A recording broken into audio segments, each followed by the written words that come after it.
کتاب الاعتقادیہ کے تحت ہم نے زندگی قرآن پاک حدیث نبوی ائمہ کے فرانی یوں اسی تسلسل میں یاد کرا انا ابین شتا محمد کما کان فی زمانہ من غیر ذات و نقصان. یہ عظیم ہے کہ سب نصب پیغمبر کو لگا لگتا ہے تو چیز ہے احوال پہ اگر تو خیال چھوڑنے والا نور دینے والا ضمیر کو مچو ملا استقامت پسندی کا کھٹ پڑا تو سیلا چیز کس کتاب الاعتقادیہ میں 31 امور پر مبنی عقائد میں پیش پیش درس کتاب شکل صفحہ 81. لہذا عقائد کی بنیاد کے ساتھ شرعی مسائل کی نظر یہاں نہ ملا ہاں گاس ولی سولرنا دین رحمہ سولرنا دین رحمہ سولرنا کو پہنچا ہوا آدمی سولر کو ان کے فیس حاصل کر کوئی نے کھاتا نہیں لیکن زان سے پہنچا ہوا انسان ان ساچن ارمشن جتنے بھی کتابیں رسالے پمفلٹ جس انداز میں جس شکل میں اونچن پھیکانا کتاب الاعتقادیہ دعوات صوفیہ جن مطابق اولا بچن نرباشی عوام نکنس من نکین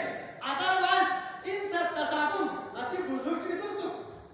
کسی بھی پیرانے طلبہ کے کتاب ہوگا رسالہ لیکن دے کتاب پر دے رسالہ پھیکانا کتاب ہے جانا متصادم اچھن وہ ہمارا قابل عمل نہیں ہے اس کی کوئی حیثیت نہیں ہے بچی باری میں دن اغیاب للہ کھب کو بڑھنا سن میں آپ کی کیا بیان کروں گی موشن بہت سا ہمارے کتابوں میں گزرانے کی کتابوں میں لوگوں نے ہاتھ ڈالا کہیں پر مسئلہ نکالا کہیں پر مسئلہ اس میں شامل نہیں کیا تو چن یہ کرسی یہ منبر رسول ہے العلماء ورثۃ الانبیاء علماء کم از کم یہ 25-30 منٹ کا جو دورانیہ انبیاء علیہ السلام کا وہ ولد حق ادا کر رہے ہوتے ہیں یہاں پر کسی کے لیے ایک لفظ میں ایک پرسن میں کسی کی خوشنودی کے لیے یا کسی کو خوش آمد مندی کے لیے بیان کرنے کی گنجائش میں کوئی نہیں. لہذا برملا کہتا ہوں یہی اذان تمام مرباشی خانقاہوں اور مساجد میں جاری پہلے سے تھے ابھی جاری ہے اور قیامت تک جاری رہیں گے. کسی کو اس طرح عمر ہونے کی گنجائش جرات پیدا کرنے کی ذکر ہے ایک پرسن بھی گنجائش میں کوئی نہیں. کسی کے عزت چاہے تو قرآن کو تھام لو. پیغمبر نے کیا فرمایا انی ترکت فیکم الثقلین کتاب اللہ و اطرتی قرآن کو پکڑو قرآن پر عمل کرو میری اطرت اذکرکم اللہ فی اہل بیتی اذکرکم اللہ فی اہل بیتی. اس کا ٹرانسلیٹ یہ بے علم اور قرآن زمانے کے یہ ٹرانسلیٹ کہ یہ اہل بیت ہے یہ زمانے ان کو تھوڑا خلاف اس کے مطلب نہیں ہے. اہل بیت کا مقام شان اس حد تک عظیم ہے. اس کا ٹرانسلیٹ ہے کہ میں تمہیں اپنے اہل بیت کے بارے میں ڈراتا ہوں اللہ کا خوف آؤ ان سے جنگ نہیں کرنا ہے ان سے جدال نہیں کرنا ہے ان کی توہین نہیں کرنا ہے ان کا تذلیل نہیں کرنا ہے. اللہم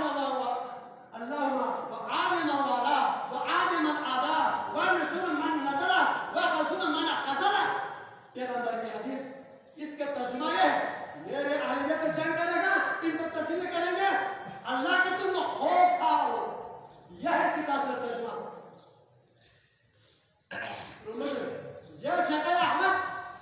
مرحوم پیر اور علی شاہ 100% مرباشی اس پر اکتفا ہے اس کو متفق علیہ پیر مانتا تھا اور اس کے پھر سارے عوام الناس تھے جمع اس کے حکم پر سب چلتے تھے. وہ مرحوم بابکر مرحوم مفتی عبداللہ مرحوم اور ادھر علامہ بشیر ان سب کی سرکردگی نے ان کی مشاورت سے یہی فقہ ٹرانسلیٹ کیا ہے اور قیامت تک یہ 1973 میں سب سے پہلی بار اس کے ٹرانسلیٹ ہوا اردو میں. لہذا آج کسی کے لیے گنجائش نہیں ہے کہ اس میں سے ایک جملہ کم کرے ایک جملہ زیادہ کرے. کسی کے مجال کا ہے کہ یہاں پر یہ زیادہ آیا ہے یہاں پر یہ کم آیا ہے. خوش خبردار جس طرح قرآن